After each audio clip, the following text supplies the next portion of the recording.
I've worked in kitchens all my life. I was a porter straight out of high school, working the dishes at a small Italian restaurant. I made my way through culinary school, interning as a junior chef at a hotel grill in Minneapolis. Over time, I've worked pretty much every position there is in a kitchen. Expediter, saucier, sous chef. Hell, I had a short run as an executive chef at a hotel in downtown Milwaukee. In 2014, I got a job at a place called Charcutaria Nobre. It was a high-end Portuguese restaurant known for their amazing cured meats. I think they've been featured on one of those travel shows. You know, the one with the tall guy? I can never remember the name. Within a month, I was assigned to the butcher station. I worked almost exclusively with one of the most famous pieces of the restaurant, the Presunto de Barrancos.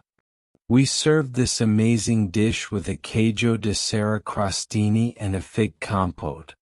Probably one of the best dishes I've worked with. Over time, I got good enough to work the station in my sleep. Dato, the executive chef, took notice. Within a couple of months, I was promoted to sous chef. As the second in command, I mainly organized the other stations and made sure all relevant information was relayed. But I always returned to the meat station. Cutting the presunto was and always would be my job. I was happy there. There is something amazing about doing something you're good at and seeing that labor put a smile on someone's face.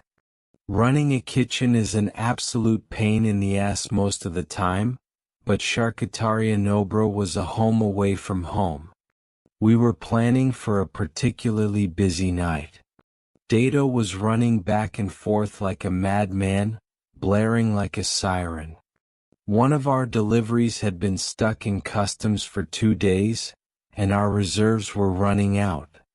Add to that a particular set of high-end clients who were expected to show up, and you got a recipe for disaster. I was doing inventory with the pastry chef when Dato came in and took me by the arm. He gave the pastry chef a look that she knew all too well. She promptly left the room. "Are you good?" Dato asked. "You good to work? What do you need?" They called. "They want to order, off menu. Special order." "All right, is it a substitution or dash?" No, quiet. Another dish. They want to feel important." "You got this." "Dato, I'm not sure dash." "You got this." He pressed a piece of paper to my chest and waited. I sighed and accepted it. He pulled me in for one of his trademark hugs, kissed my forehead and patted my cheek. "I love you. Do great work." Most of their orders were from the menu, but there was a particular item that stood out to me. Amihoas a bulho pato. A style of Portuguese clam cooked with coriander, white wine, and drenched in garlic. It's an acquired taste, but to a particular palate it can be divine. We had 4 orders and little time to make it happen. Dato was counting on me, so I got to work. It'd be done by the time they arrived. It took me a trip to the fish market and a call to a sommelier friend of mine, but I made it happen. Later that night, as the guests arrived, I had everything ready. The fish station helped me prepare everything, and I arranged the presentation myself. Before sending it out, Dato stopped to do quality control. He took one sip with his tasting spoon, frowned, and nodded. "Is perfect," he nodded. "Good. I love you." Having Dato say little or nothing was always the best outcome. It was when he had a lot to say that you were in trouble. Once our prestigious guests had finished their meal, I saw one of our servers come back to speak with Dato. I could hear him halfway across the kitchen, right past all the pots and pans. No, Dato said. Not me. Don't care. He pointed at me from across the room. The server came over with a big smile on her face. They want to see the chef, she said. And yes, they're big tippers. I washed my hands and slipped out of the kitchen, following the server to the reserved table. There were 4 guests in total, all with the same order. There were 2 men in their mid-50s, dressed in a kind of business casual. Between them was a woman in her mid-60s. She didn't seem to have any qualms about showing off her vast jewelry or her intricately detailed hair. Finally, there was a very old woman. She could easily have been in her 90s. Wispy white hair carefully brushed and styled. She had these bright green eyes that almost shone. The moment I approached, she locked her eyes to mine. It felt like a lion staring me down, considering me for a meal. Then she smiled. Her gums were completely black like she'd been chewing tar. Her teeth were bright white and impeccable, something I'd never seen in a woman her age. The party turned to me with an appreciative clap. The bejeweled woman offered me her hand and I took it. Thank you so much for your efforts, she smiled. It is rare to be treated with such reverence. The 2 men agreed, nodding to each other. Mama knows her cuisine, said one of them. She says it's good? It's good, added the other. Finally, the eyes fell on the matriarch at the table. With one finger she waved me over. As I approached, she painstakingly got up from her chair. The others were ready to step in, but she held up a hand. They stopped immediately. She reached out towards me and I took her hand gently. She smiled at me with those death-black gums. We will come back. A voice that carried decades of smoking. And although it was a promise, it felt more like a threat. They'd come back about once every 3 weeks the following months. Every time their requests would get more peculiar or specific. Cozido à portuguesa. Arroz de cabidela. Salted codfish, deep-fried pork ears, cow stomach lining. Hell, once we were asked to serve roasted goat kid. It took me ages to get the Carabollo texture just right. Dato had other things to deal with and asked me to officially make them my table. I couldn't say no. Every time they came by, they'd tip me at least a day's salary. They'd rant and rave about the dishes, and the evening would always end the same way, a firm handshake by the women at the table and a thank you. I can't say I disliked it, but there was something about the oil-black gums of the old woman that gave me the creeps. It was turning into late autumn. Leaves had long since shifted color, and the trees were just a few weeks from dropping them completely. There was that musky smell of moist earth in the air, and people had brought out their winter gear. Dato had started to wear his handcrafted Italian fedora, which was the official signal that winter was just around the bend. I'd been prepping for days to get the next dish right. I'd never worked with lamprey before, and I can't say it was very pleasant. It's like the offspring of an eel and a garbage disposal wrapped in a rubber tube. But still, I did what had to be done. They want arroz de lamprilla? They get it. Sauce, rice, and a fantastic red wine. That night, I was out helping Dato bring in some boxes for the freezer. When we finished, we stayed on the loading dock to have a smoke. Dato usually offered me a cigarillo on calm nights, and this was looking to be one of them. You know who they are? He asked, nodding at the restaurant. No idea, I admitted. But with money like that, they don't need to say their names. Machado? Dato nodded. Big family. They run, copper mines. He finished his cigarillo and stomped it out. Do not disappoint. Never would. I know. I love you. I was a bit nervous about sending out my Arras de Lamprey, but I think I nailed it. It's hard to tell if you've done something right when you haven't worked that ingredient before. But I trusted my team and palate, and Dado gave me the go-ahead. I kept my head down and worked the presento in the meantime, hoping for the best. Not long after, like clockwork, the server came to fetch me. You're up, she said. They're eager. That time as I approached, they all got up from their chairs.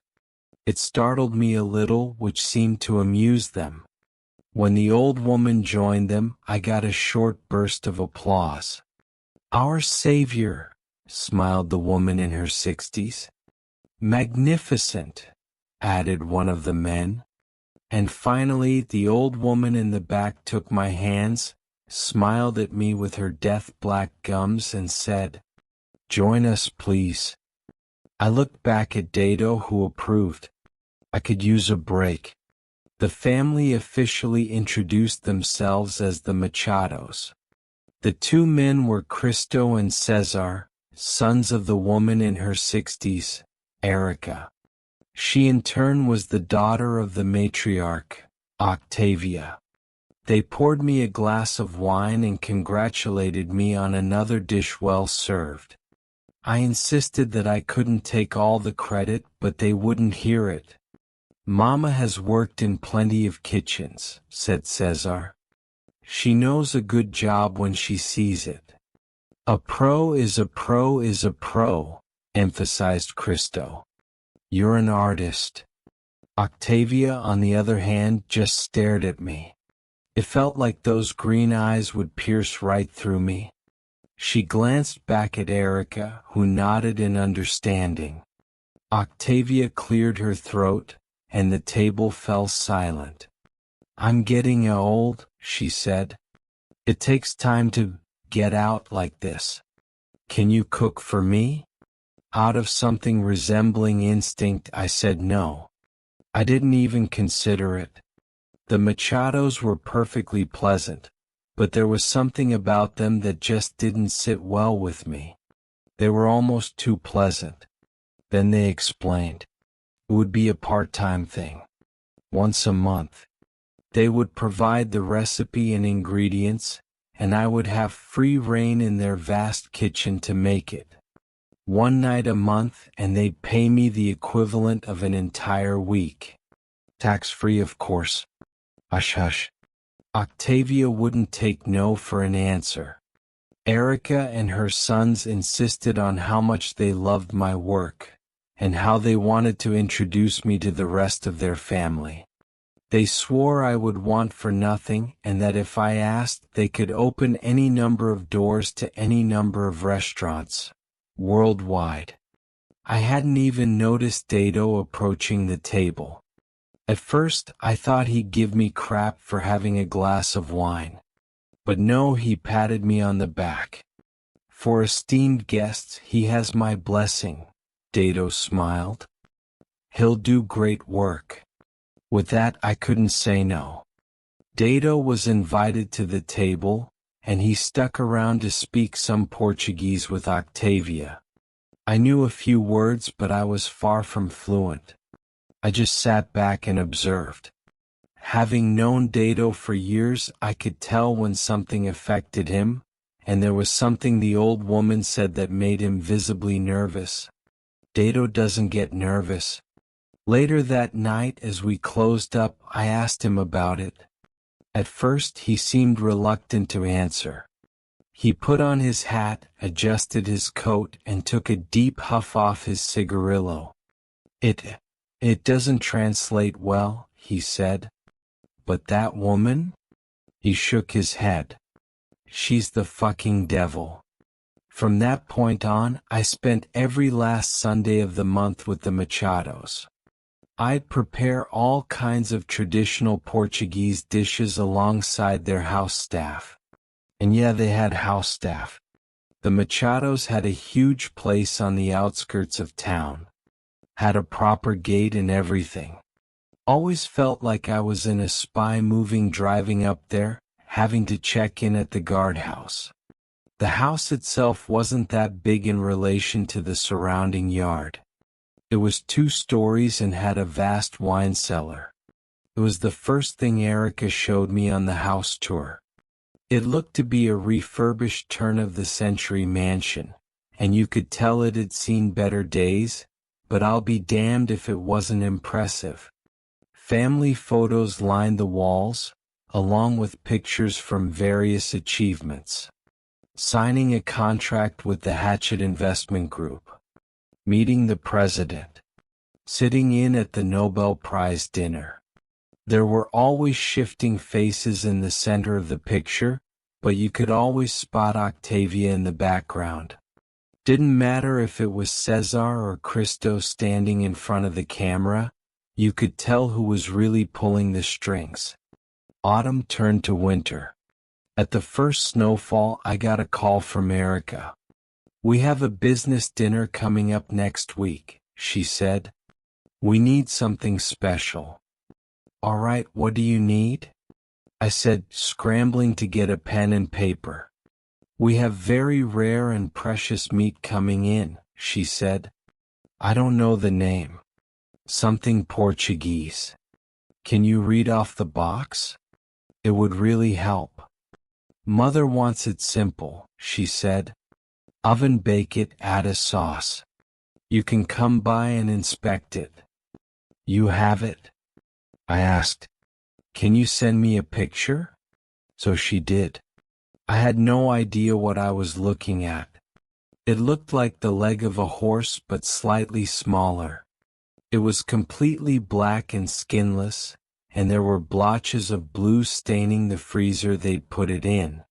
In the place where one might expect a hoof, it instead had this mass of spaghetti-like frills.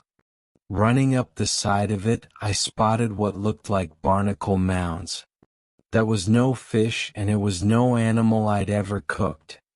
I thought there was something wrong with the picture, like a lighting thing. I asked Erica to send me another, and she did. Same thing, other angle.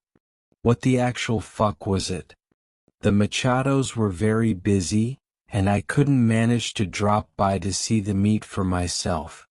Instead, I had to wait for the day of the cook. I had no idea what to bring, and after several texts from Erica, I resigned myself to just accept that I was going in blind. Driving up there, I noticed about a dozen cars in the driveway. Some people were standing outside, smoking, others were lounging in the nearby gazebo. All of them were dressed in combinations of black and gray. Men and women of all adult ages, all dressed up. The moment I stepped out of my car, Cesar was there to greet me. He shook my hand and led me inside, talking as we went. "The meat is for guests only," he said.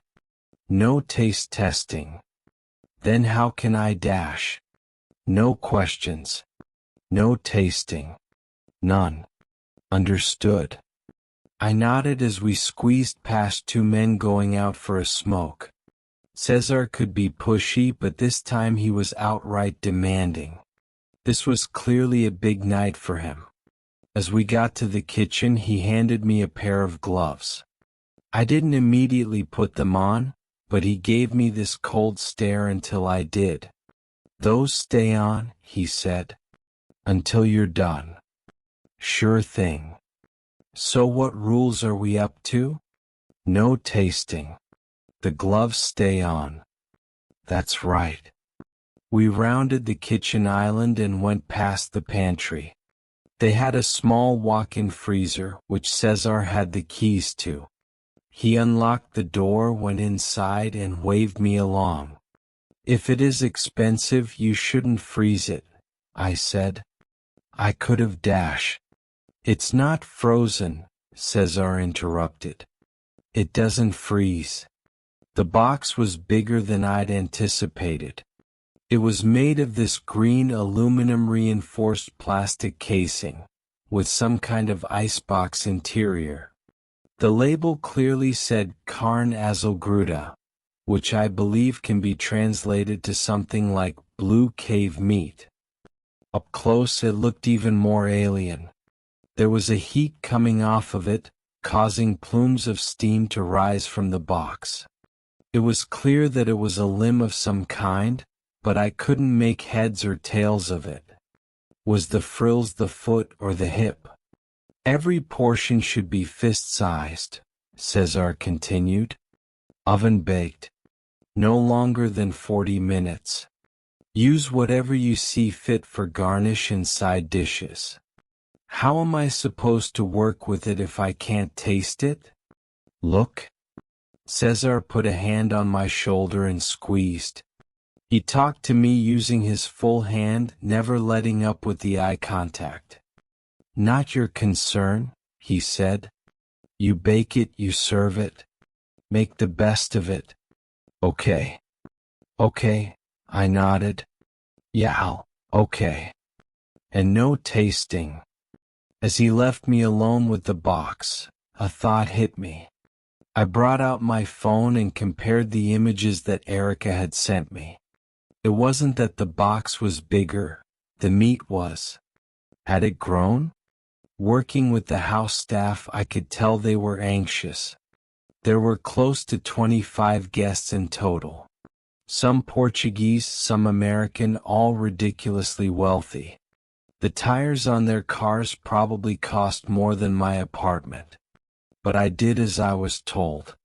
I kept my gloves on and I had the house staff help me unbox the meat. We laid it all out and I started to cut it. I was surprised to learn just how soft it was. There was literally no bone. There was something resembling thick lines of cartilage, but it was on the outside of the meat. I could pull it off like a thick string with some effort, leaving something akin to fillets to be harvested. The meat was blue all the way through. It dripped these ink-like blots onto the floor that just didn't seem to scrub out. My elbow-high gloves had a lot to live up to. We prepped the meat in fist-sized portions, alongside olive and tuna salad and corn-fried rice. As instructed, we oven-baked it for 40 minutes and garnished it with cilantro, oregano, and dried garlic flakes. We plated it with fresh peas for garnish, alongside a house-special virgin olive oil.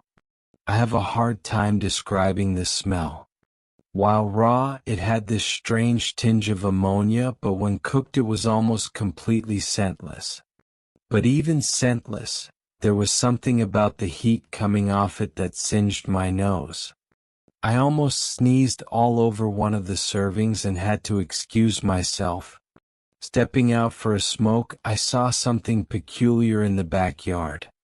About a dozen men and women, all in their mid-50s, running and playing across the snow-covered yard like excited children. Some singing, some throwing snowballs. There were 2 grown women playing tag, screaming as they sprinted across the yard. I hardly noticed the man directly to my left. "Hey," he said. "You the chef?" A man in his early 60s, full black tie getup. Gray hair combed and oiled. I nodded at him and without a hint of hesitation, he flung his arms around me. "Thank you," he sniffled. "Thank you so much." It was time. As the aperitifs disappeared, the wine glasses were filled, and the plates of Carne Azelgruta made their way out to cheers and applause, but no one dared touch their plates. I remember standing by the door waiting to be excused. Octavia rose from her chair as the room erupted with stomping feet. "Today I resign my post," she said. The sound was deafening. Screams and cheers all across the room. Grown men and women screaming like children. I saw a man in his early 70s at the end of one of the tables, crying his eyes out. We dine together. We enjoy the fruit of what is to come. We drown this cycle in joy, together. Octavia raised her glass and the others followed suit. They waited her final words with bated breath. "Yo," she said. And throughout the room the same word bounced off the walls. It was sung, screamed, cried, and praised. An all-encompassing word for all ages and creeds, sung with an unnatural vigor. I could see their eyes widen as they grasped their utensils. Forks and knives ferociously cutting into the strange meat, stains of blue pouring out onto their plates. All to a single unifying chant. Yo, oh, yo. I had to step out. They were getting uncomfortably riled up. Some of them didn't even bother with knife and fork, just stuffing the meat into their faces. Some took their time, savoring it alongside the corn-fried rice. There was this one woman who cut the meat into thin slices, painstakingly wrapping each pea from the garnish in it, and savoring it like it was her last meal on this earth. One of the house staffers pulled me aside with a whisper. "Don't look," she said. "It'll get worse." "What the fuck is going on?" I whispered. "Stay quiet, take your money and go," she continued. "Don't make them like you." The rest of the night turned into something else entirely. The guests retreated to one of the lounges. At first it was just like any other party, drinks and music. Then things started to escalate. I saw a man in his early 30s passionately making out with a woman in her late 70s. There were a whole circle of women just taking turns screaming at and pushing each other. One man just sat by the window reciting an entire book from memory. Then the lights were dimmed and things got even worse. Some were getting undressed right then and there. Screams of passion, rage, fear, or just because. In the middle of the room, a group of older men arranged a circle and took turns beating the ever-living shit out of one another. There was this one man who took a hit to the temple and went down like a brick. He was spazzing out like he'd gotten a brain hemorrhage of some kind. The others just laughed and kicked him. Even in the dim light, I could see him bleeding out on the expensive carpet. But the fucked up thing? He was laughing too. I retreated to the kitchen where the house staffers were finishing up the dishes. I was at a loss for words. I pointed back at the corridor leading to the lounge, but they just shrugged. "We should call someone," I yelled. "There's a man bleeding out on the goddamn carpet." "Go ahead," one of them said. "Call the police." I brought my phone up, dialed 911, and was about to hit the call button. I looked up, but there were no reactions. No one seemed to care. Gave me pause. "Why? Aren't you doing anything?" I asked. "Because there are no victims." "Go on. Look again." I did reluctantly. I went back into the lounge, which had devolved further. There was blood on the carpets and walls, and I could barely see where one body began and another stopped. I could feel hands tugging at me in the dark and hear the snapping of teeth. From somewhere behind me, I could hear the unmistakable sound of fork and knife sliding against one another. That one word repeated as a mantra. It was screamed, whispered, moaned, and cried. In unison. Oh, I felt like a sheep in a pit of lions. There were threats all around me, and making too much noise would draw their attention. This wasn't just a party, this was something wrong. I started to realize just how much danger I was really in. That feeling sunk into the bottom of my stomach like a stone, leaving my pulse to bounce back and forth up my spine. I didn't even think about looking for a victim or a dead body. I was leaving and I was calling someone. Money be damned. But as I got to the door, I ran into someone I hadn't anticipated. Octavia. Just her, no one else. No chaperone, no daughters or grandsons. And for some reason this did little to calm me. I firmly remembered Dado telling me in no unclear words that this woman was the devil. After seeing what I'd seen, I was inclined to agree. Come, she said. You get paid, you can leave. You can, just send it, I said. Come, she insisted. Don't worry. No, I think I'll dash. She turned to me and behind those youthful green eyes something moved. Like a slight shift in her skull, dropping half of her face half an inch, like a melting candle. She flashed me her blackened gums as she gritted through her teeth. N-O-W. That wasn't the voice of an old woman. And she wasn't asking. I followed her to a private study. An intimate room with hardwood floors and musky furniture. Decades of files and folders, all neatly organized in oak bookshelves.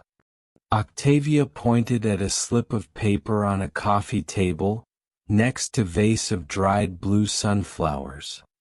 Take it. I did. It was my salary for the evening as agreed upon, rounded up. Octavia picked up a small plate from her desk. You're diligent, she said. An eager servant. Traditional but flexible. Something in her bones shifted with a crack. I could have sworn I saw her left arm grown an inch longer. I want you to stay on for longer, she continued. For my daughter. I'm, honored, I said. But I am committed to my job.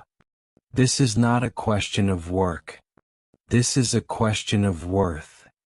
She handed me the plate, where a single bite of Carnazelgrutter remained. I think you'll like it, she smiled. Everyone does. I'm good, thank you. Now, one bite won't hurt.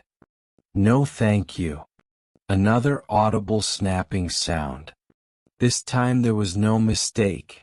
It was definitely something wrong with her. Her jaw unhinged like a snake and one of her eyes rolled back in her skull. Something dark started to run out of her nose, and I could see her skin shrivel. It all went so fast that I barely had time to step back. She was still holding the plate out for me. I was about to run when I realized we weren't alone.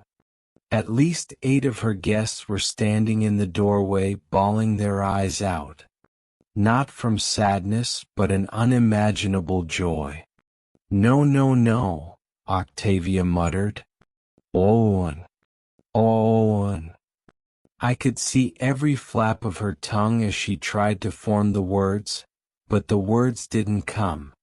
She pushed the plate against me, but I hindered every instinct in grabbing it. Instead, it dropped to the floor and shattered. There was a shriek. Some from the guest, some from Octavia. Her guests rushed into the room, pushing me aside. Some threw themselves on the floor, stuffing their faces with whatever drops of sauce they could find. Others headed straight for Octavia. They tore at her, ripping away clothes, revealing slouching flesh. Her fragile form laid bare, and they just attacked her, tearing at her hair and skin. With barely any effort, it all started to come off. The chance returned as they all descended on her like wild animals. Yo! I could see splotches of blue, not red, as they tore her open. It wasn't like butchering an animal, it was like a snake shedding its skin. Yo! I heard snapping joints and crackling bones as she grew in stature. From a measly 4 feet 9 inches, something birthed itself from her body. Something at least 9 feet tall, slouching to even fit in the room. Yo! Oil slick and black and blue, what remained of Octavia couldn't form words. But it didn't need to. The stench was so strong that I must have gotten a contact high. There were these flashes where I saw myself as if in different worlds. One where I was just a pile of black ooze, barely even resembling a human. Another where I was covered in teeth. One where I was burning in an endless hellscape, screaming from exposed nerve endings. And through it all, in every existence and every living nightmare, that chant persisted. I snapped out of it. A single drop of blue had spattered on my cheek. I wiped it off, trying to catch my breath. Octavia, or what remained, was distracted by the pile of guests. I ran. I got to the door when I heard something stumbling behind me. Looking back, I glanced at this massive humanoid clumsily making its way out of the study, throwing guests like paper dolls as it chased after me. It had barely learned to walk, but it already knew that it wanted to chase, to attack. I saw its featureless face looking more like a strange growth than a head. I made my way down the stairs. I hadn't even realized I was screaming, but the screams just blended in with the rest. For a moment I sounded like one of them. Just another guest. It didn't even try to get down the stairs. It flung itself forward. It haphazardly tumbled down, almost bowling me over as it crashed against the wall. I had to choose, front door or kitchen. I chose the kitchen. I could see them lining the rooms. Naked guests smeared with blue handprints, bruises, and blood. Some with grievous wounds which seemed to close as little blue frills sewed them shut from the inside. As soon as Octavia revealed herself, there were cheers and praises coming from them. I ran screaming down the hall to the sound of applause. There was no one coming to help. I made my way through the kitchen, throwing myself past the kitchen island. There were 3 house staffers there who didn't seem to understand what was going on. The moment Octavia stepped through the door, everything changed. They turned to run to keep up with me. This was not part of their plan. This was far beyond the paycheck or anything else. Decadence was one thing, but this? No. I didn't stop to look, but I heard bones break. Joints snap. I heard one scream cut off as something heavy was thrown across the room. Reaching the backyard, I just kept running. Looking back one final time, I could see Octavia being swarmed by her guests. They held her back, hugged her, kissed her, and caressed her. Like a swarm of maggots piling on a wound. The last thing I saw of her, of that mansion, was that 9-foot-tall monstrosity standing tall, swarmed by insignificant maggot people. It did not care for them. It wanted to hunt. I made my way to the end of the estate and managed to climb the fence. I just kept going, crying my way all the way to the highway somewhere around 3 a.m. I almost wandered into oncoming traffic, only to be picked up by a newspaper van. So, yeah, I called the police. Turns out, the family had called ahead about this being a wake for their late grandmother. For all intents and purposes, it seems like the world had already registered Octavia Machado as being deceased. I tried to skirt around the insane details of that night, instead focusing on the missing house staffers. But since they were there illegally and not being paid on the record, there was little to no enthusiasm in investigating it further. I tried. I really tried. But after having Christo and Cesar making a house visit, and making it known in no small terms that they'd destroy my life if I even looked at a police car, I had little choice but to stay quiet. The fuckers even reminded me to cash my check. The family moved earlier this year, which is why I can finally share this with the world. I've moved since as well, and they won't find me anytime soon. I just want you to be aware of the kind of people you're dealing with. There's another level to their depravity, and I don't know how to live with it. I don't know what to make of it. I don't know, and I don't want to know. If there is anything that can be said that would make this feel normal, I don't want anything to do with it. If you remember anything from this, anything at all, I hope it is this. Don't eat the blue meat.